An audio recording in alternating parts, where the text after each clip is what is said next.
Hey y'all, it's Jennifer. Welcome back to my channel. Today I am finally coming to you with my June wrap up. I am filming this on my new phone and I can already tell a difference just like looking at the footage right here that it looks much clearer. So I'm hoping that maybe it also means that my volume sounds really good. But that's kind of why you're getting my June wrap up so late into the month. I read a lot of books this month. In fact, I think this is my most successful reading month. So I'm excited to tell you about everything that I read in June for Ancients-a-thon especially. But before we get into that, I wanted to talk a little bit about who I am partnering with for this video. And it is Ana Luisa Jewelry. And I have worked with them before, and it was a really wonderful experience back in the spring. And so I'm very, very happy to be working with them again. If you don't know anything about Ana Luisa, they are a very, very nice jewelry company in my opinion, and they sell high quality jewelry at very reasonable prices in my opinion, which is what makes them so great.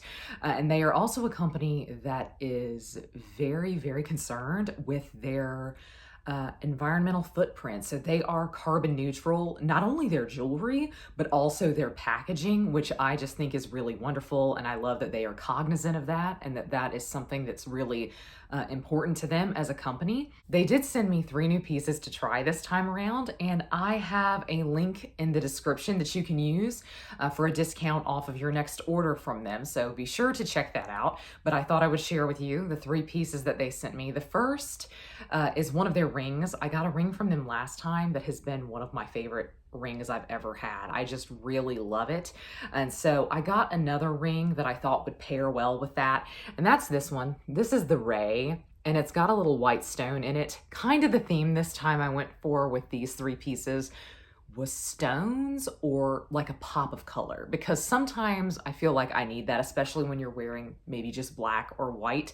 You need a stone or a pop of color to kind of finish off your outfit. But so I got the Ray this time, and I really love this. This is very dainty, whereas my other ring from them feels more showy. So I think they work really well in tandem. I also got the Hannah Lee heart necklace, which is, I think, my favorite Ana Luisa piece of all time. And I've been wearing this nonstop since I got it, and the amount of compliments I've gotten on this necklace has been insane. So many people just love how it clasps in the front, and I really do too. This is one of my favorite pieces of jewelry. I just really love this. And again, I like that it does offer a little pop of color to maybe a neutral outfit. So I think this is one that will work really well for me, especially going into the fall and winter. Last but not least, I got the Noel Mythical Blue earrings. And that may sound familiar to you if you watch Noelle Gallagher here on YouTube. She's a very big booktuber, and these were designed by her.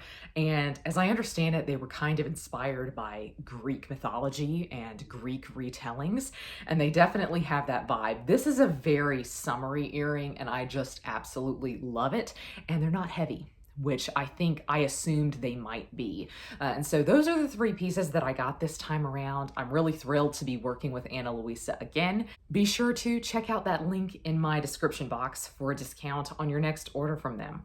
To get into the wrap up, I wanted to kind of section this out because I have so many things to talk about. I actually have several DNFs that I wanted to talk about as well, and I just don't think at this point that it's feasible to try to include everything that I DNF'd.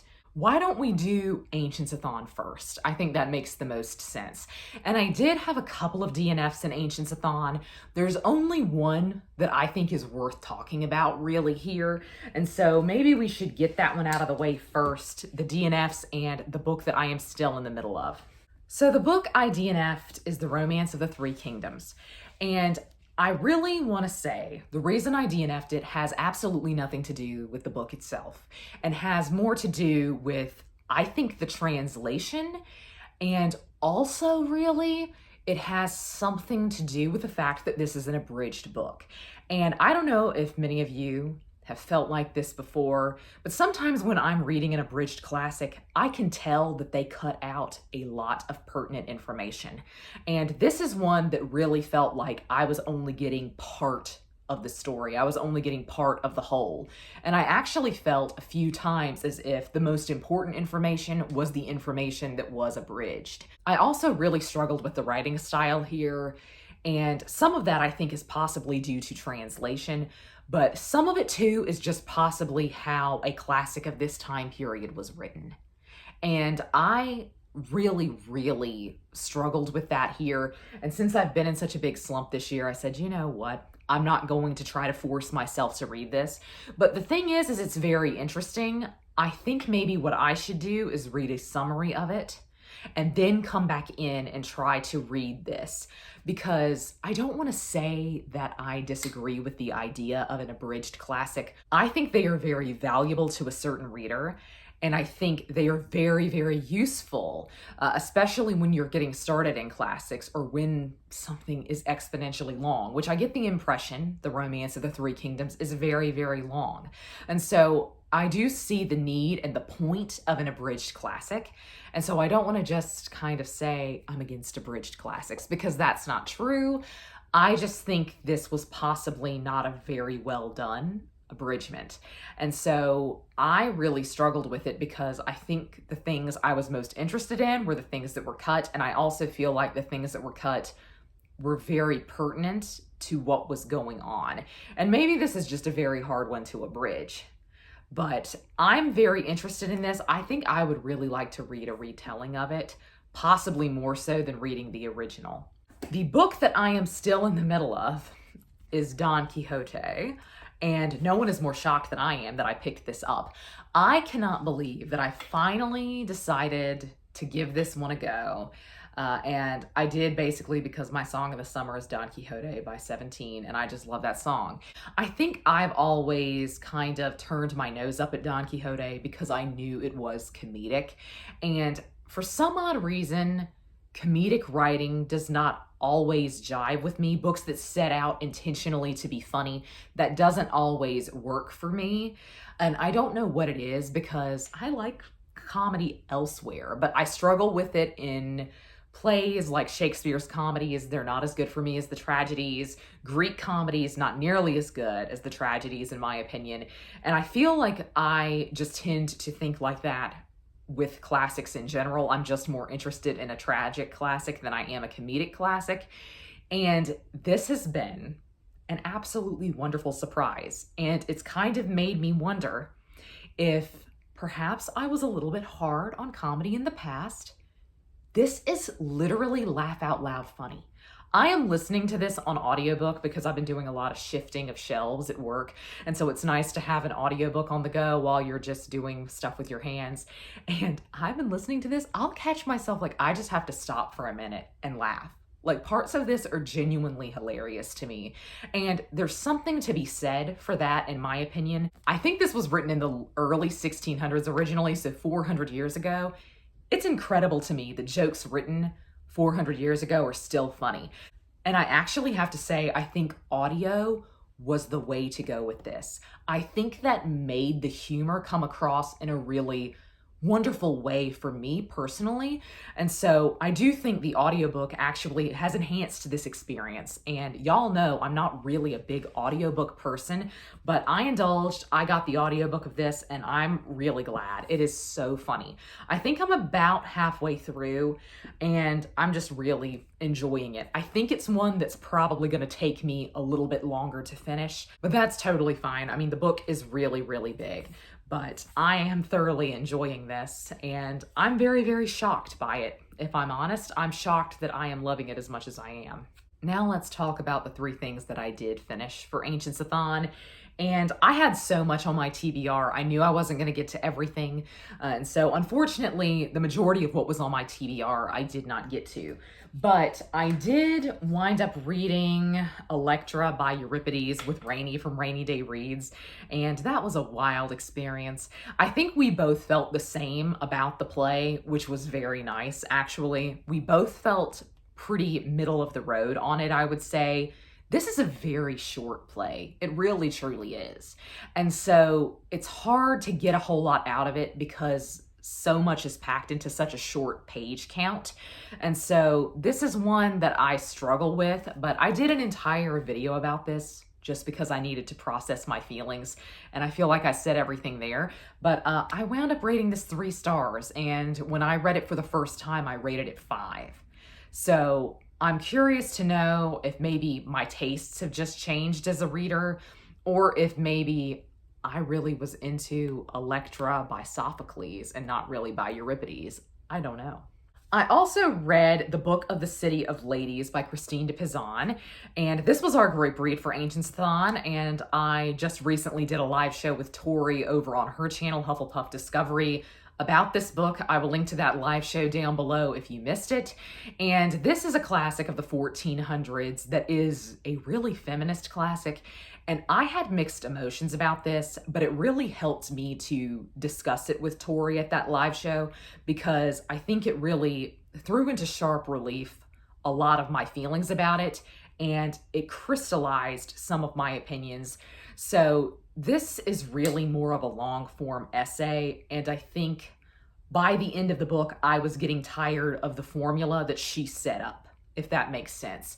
So she really is interested in building this kind of mythical city of the ladies, and she does this by talking about mythical women, historical women, women that she knows, women of the current day to her. And I think at some point you realize there's a little bit of a formula to how she sets up these individual stories about these women.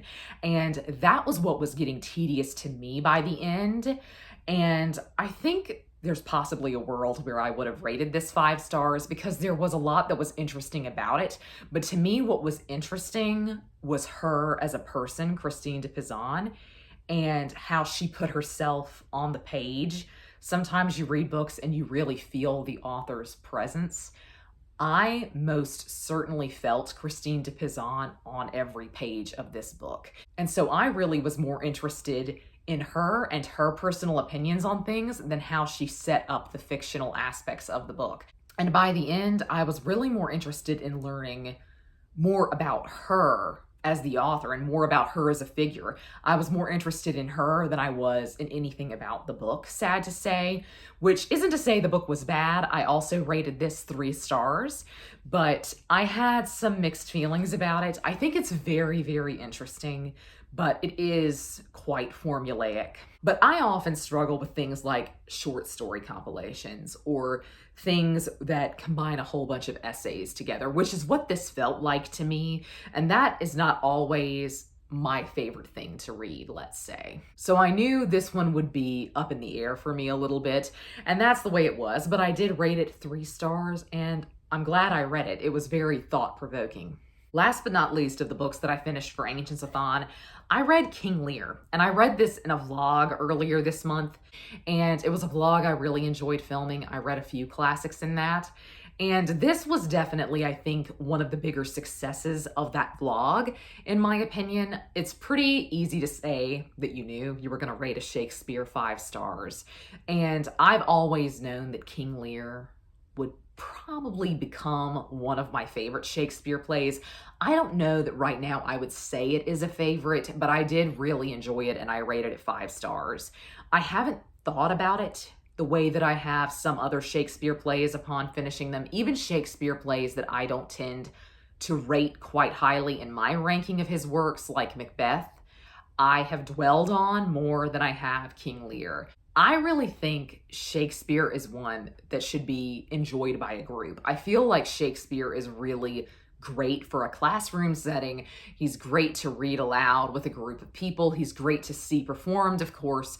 And that's really the way you are meant to interact with his work, I think, is with a group of others. And sometimes when you're reading it on your own, I don't feel as though I get as much out of it as I used to get when I was in school and we were doing group discussions and people were reading pieces and monologues aloud. And so that's definitely the way this one felt. But I can recognize on an objective level that this is one of the best. And I really loved the character of Edmund in this so much. So much. I feel like, though, honestly, this is a weird thing, but often when characters are named Edmund, I like them. As a kid, I hated Edmund in the Chronicles of Narnia, but now I kind of vibe with Edmund. I really like Edmund. He's my favorite of the kids in the Chronicles of Narnia now.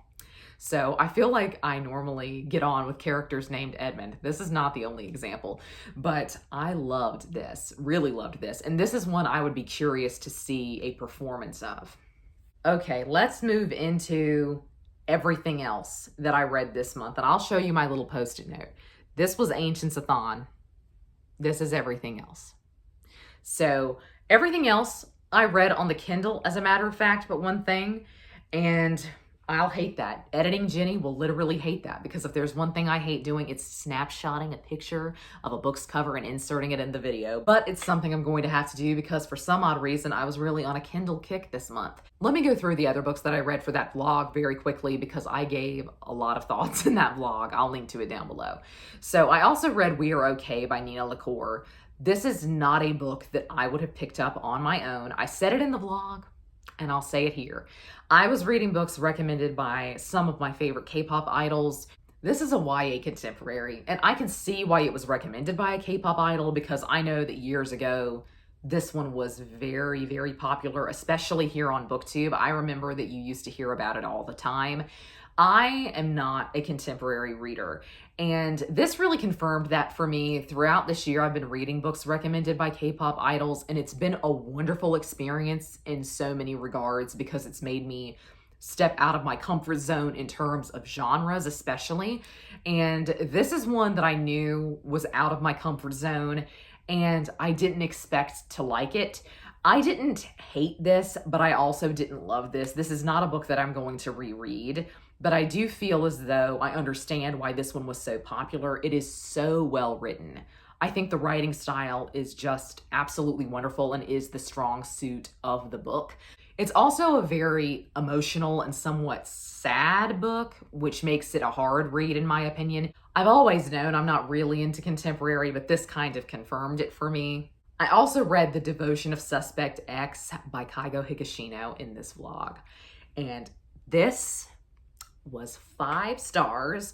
I rated We Are Okay 3 stars. I don't know if I said it, but this book was 5 stars. This is a Japanese thriller, and it is about a woman and her daughter killing someone and someone else who gets involved to help them cover up the crime. And so it's from their perspective, but it's also from the perspective of the detectives looking into this. This book is so good. I know it sounds weird and possibly it sounds generic when I say it like that. And what I struggled with going into this was that I knew who committed the crime and I knew in a vague sense why. So I couldn't really fathom what the rest of the book was going to be about, what the plot was, because I didn't really see how it was going to be interesting to watch the police figure this out and put this together. And in the beginning, I actually contemplated putting it down. I just didn't think I was going to vibe with it because I couldn't figure out what the plot, the overall plot, was going to be from that setup. But I'm so glad I stuck with it. And this is one I would say, this is the rare exception, I would say stick this one out to the end. I would say at least give it to the last quarter before you DNF it. And I'm like the queen of DNFing. I will always tell you to put a book down if you're not enjoying it. And even in cases where the ending of the book is spectacular and the rest of the book is lackluster, I would say that doesn't matter. The ending of a book should not be its saving grace. And I'm not saying that this is the case here, that you need to get to the end to appreciate it. I think the end just made everything come together so beautifully. Like, honestly, when I finished the book, I automatically wanted to reread it with the end in mind. And I've never had that experience with a thriller. I'm not someone who typically wants to reread thrillers or mysteries once I've gotten things figured out, but this one really had me. I just adored this. I will be reading more by this author. This is one of my favorite books of the year. Last but not least in that vlog, I read Knulp by Herman Hesse. This is a really short novella that is about a guy who is a wanderer and he moves from town to town. And I really was not enthused with this in the first half of this novella at all. I was kind of bored by it. I didn't really know where this one was going either. But once again, the ending of this really pulled it through for me. The ending of this gave me the lightning strike moment that I was waiting for, and I wound up rating it 4 stars. It was very short. In some ways, I know that a lot of Herman Hesse works are very short. There may be around 200 pages, even the longest of them.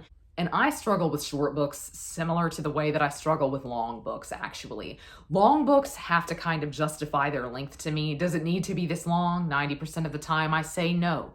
But short books have to do the same thing. Why is it this short? What is the point of publishing it if it's going to be this short? That is my honest opinion about most novellas. And this one fell under that umbrella. This was too short for me to get into. I feel like there needed to be more meat here. There were definitely areas in it that I thought he could have expanded things, but the end was so good. That last couple of chapters were so good, I just could not believe it. So I really wound up enjoying this, but I struggled with it at the beginning. I rated it 4 stars. Before I get into the rest of the books that I read on the Kindle this month, I also read The Red Palace by June Hur, and I got this from my library. This is a YA mystery that is set in the Joseon Dynasty in Korea. And I say the Joseon Dynasty like that's really going to clue you in. This is in the 1700s. I thought for the longest time that the Joseon Dynasty was possibly a period of 200 or 300 years, but actually the Joseon Dynasty goes from something like 1300 to 1910. So a really long time. A lot is covered under the Joseon Dynasty in Korea. But this was really interesting. It's fine. I rated this 3 stars. This is a perfect example of what I was saying I feel about mysteries 9 times out of 10. This was really enjoyable while I was reading it. But once I figured everything out, I was really not invested in it anymore. It's not a book that I see myself rereading, but it was fun while I was reading it. And I'm curious to read more by June Hur. I know she writes a lot of historical thrillers, and I was into this. In the first half, I was really into this, but I was far more interested in the historical context around this story than I was in the actual mystery, because this is about a particular prince of the Joseon Dynasty who apparently went mad, and they locked him in a chest, and that's how they killed him. They locked him in a chest and just left him there. And I'm really curious about him as a figure. I'm really just curious in general about this time period. And it was interesting to see him as a character in this book, but it just made me really curious. And so I think I would love to read more historical fiction set during this time period. Maybe not necessarily a mystery, but I enjoyed this while I was reading it, and I rated it 3 stars. Okay, everything else I read this month, I read on Kindle Unlimited. I gave in and I got Kindle Unlimited. I am so happy I did. Even though a lot of what I've read on Kindle Unlimited has not been the best, I've actually DNF'd quite a bit this month as well on Kindle Unlimited because I just couldn't take it anymore in some instances. But I'm having a lot of fun with this, And so I want to start with the book that wound up being my favorite of the month. And that is Her Ruthless Warrior by, I think, R.A. Angel. This is a mafia romance about a Yakuza mob boss. And I rated this only 3 stars on Goodreads. I looked at this before I came down here when I was making my list of books that I read this month. I rated this only 3 stars. In my heart, I think it's 5. I have not stopped thinking about this book since I finished it. So let me explain it to you. Okay, this is a mafia romance, which I have discovered. I've discovered I enjoy it. Maybe I can be a romance girly if it's mafia romance, because there was a whole lot going on other than just 2 people getting together. But this was a really long book. It had to have been something like 500 pages. And it was told in alternating perspectives between the female lead and our mob boss. And I just truly loved it because the character development in this was insane. Every time I put the book down, it was such a sacrifice. I just wanted to keep reading it because I really loved their characters. And at the end of the book, I think that's possibly why I've continued to think about it, is I just feel as though they were so well-rounded as characters on an individual level before they ever got together, which I think I often struggle with romance because of that. It's often just so quick moving. This was more of a slow burn in that aspect. I will say something happened in this book that this dude could not come back from. I am telling you, this dude could not come back from that. Even in Fantasyland, where we're all in love with mob bosses in this mafia romance world, he could not have come back from this. But in the end, you know, of course it worked out. It was happily ever after. It was romance. But I thought the reaction to that event was so incredibly realistic. And I loved how their characters changed. Like this big moment halfway through the book, their characters just changed. And it was so natural and organic, and then they had to learn to come back together. I loved this. And I thought this whole series was out, and I was just gonna plow through this entire series. This is only book 1.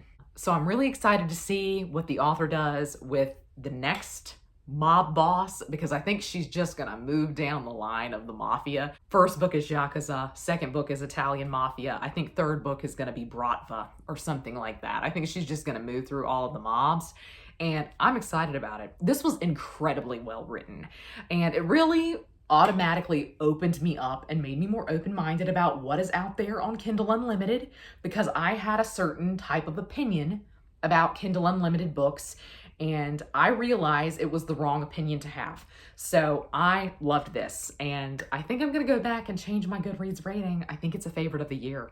I also read a Herman Hesse that was on Kindle Unlimited, and this is called Klingsor's Last Summer. Klingsor's Last Summer. And this is also very, very short, but it didn't need to be any longer. Actually, if it was 500 pages, I would have been happy with that as well, just because I love his writing. But this is about an artist, and it is literally his last summer. So he knows he is dying. And so it's just kind of him closing the door on things a little bit. And this book is a real meditation on art. I'm currently reading Gertrude by Herman Hesse, and that's very much a meditation on music and the transformative quality of music. This book is about art, and it is so fascinating how he discusses the importance of art in kind of post-World War I Europe, and how people's opinions of art have changed over the centuries. And there's just like one quote I remember from it where they're talking about painting and using specific colors, and somebody says there are thousands of colors in nature and artists have reduced them to 14 because there used to be like just a certain set of colors that you could get. And I just loved it. This was 5 stars. This possibly beats out Endymion as my new favorite Herman Hesse. I love this man. You know, 3 for 3. I watch a guy on YouTube who's a reactor, and he often will be like talking about bands and stuff, and he'll say, you have to have 3 hit songs before I put you in my Hall of Fame. And that's the way I feel about authors. You have to have 3 hit books before I put you in my favorites. He's had 3, so he's definitely in my favorites list. This is a high recommend for me, super short, and I assume you could get it very cheaply on Kindle, even if you don't have Kindle Unlimited, but I was really excited to see it on there. Back to Mafia romance. I read a little series called Claimed by the Yakuza by Ariel London. This was a set of 3 novellas. They weren't great, you know. I'm not going to say this reinvented the wheel, especially because they were novellas. They were really way too short for me to get a handle on the characters and the relationships between the characters, but I vibed with this. There was just a lot happening in this little series, and in each novella, something else was going on. It just felt very rushed because this was so short.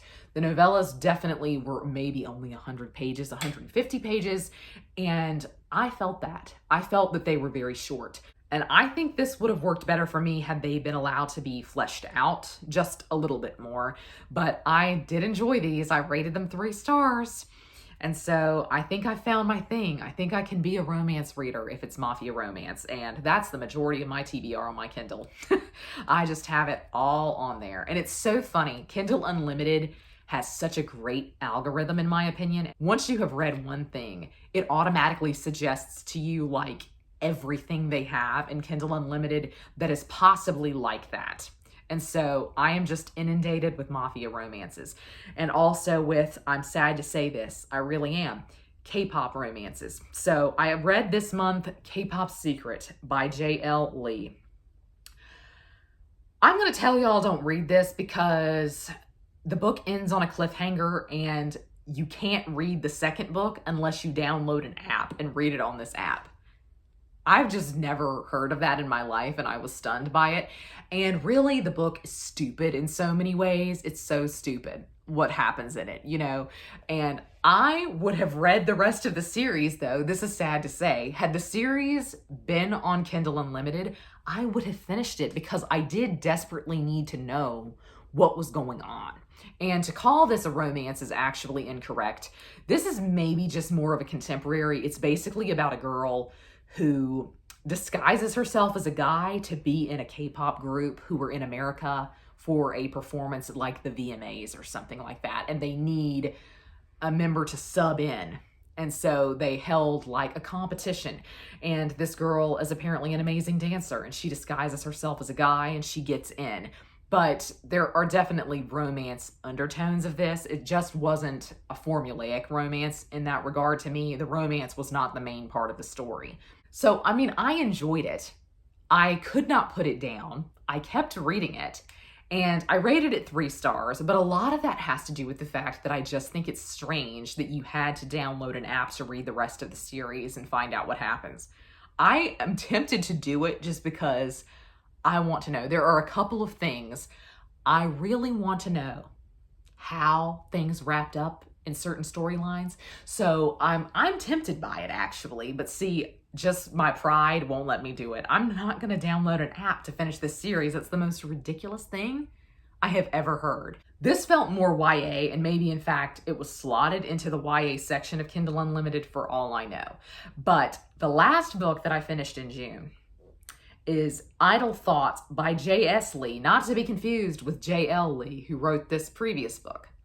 J.S. Lee wrote Idle Thoughts. This is one of the weirdest books I've ever read. This tonally made absolutely no sense to me. So this is about a chick who moves to Korea because her dad is the head of one of these big record companies in Korea. And she is put in charge, she manages a group that has actually been losing the company money. And so she's in charge of getting their comeback up and running and making sure that they get a hit, that they get a couple of number ones. And it is a reverse harem romance, if you know what that is. And so part of me wants to continue on with the series. You know, part of me just can't resist it because it is her with the group of, I think, 5 guys in a K-pop band. This one was weird in a tonal sense because the way it was written made me feel like it was YA.